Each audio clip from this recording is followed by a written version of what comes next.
Going live now to the Foreign Minister Penny Wong. She's in New York. She's been talking with her Chinese counterpart. Let's listen in. How we can continue to support them.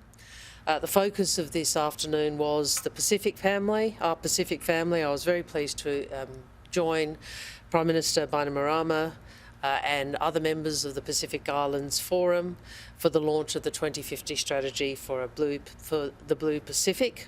It's a strategy drafted by the Pacific for its future, a framework built on achievable actions and driven by Pacific priorities, as Prime Minister Bainimarama described it, as a compass or North Star, and we look forward to working with Pacific countries on those priorities. I also had a brief opportunity to meet with my new counterpart from the United Kingdom, James Cleverly. We had an opportunity to briefly discuss some of the matters that of shared interest, obviously including AUKUS. And then tonight I met with Chinese Foreign Minister Wang Yi. We had another constructive meeting covering a range of issues, as you would expect.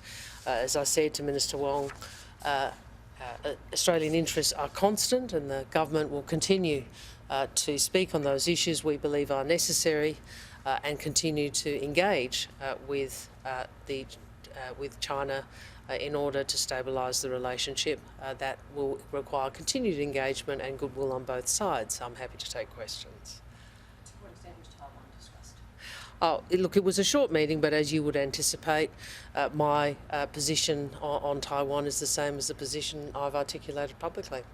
We urged restraint, we urged de-escalation, and we reiterate the bipartisan position Australia has taken since 1972 and our One China policy, which includes, as you know, economic and people-to-people engagement with Taiwan.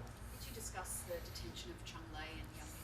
I did raise both Ms. Cheng Lei and Dr. Yang and a number of other consular cases, which is the practice of, I think, every Australian official who engages with China. We continue to... Any prospects, Minister, of China winding back blockades and tariffs on various of our exports? I have put very clearly to State Councillor Wong the view of not only the Australian government but the Australian people about those blockages. I think we will be releasing the opening statement, or if we haven't, we will shortly, where I went to that specifically, and it was discussed in the meeting. Do you get any sense from the meeting that the 14 grievances that China has might be changed, or there's any backing away from those 14 grievances? Well, look, China articulates their position.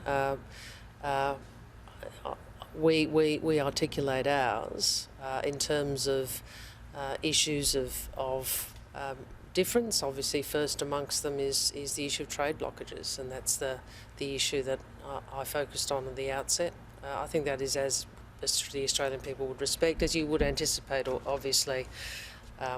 We do raise, consistent with who we are, the issue of human rights, and that's a consistent position.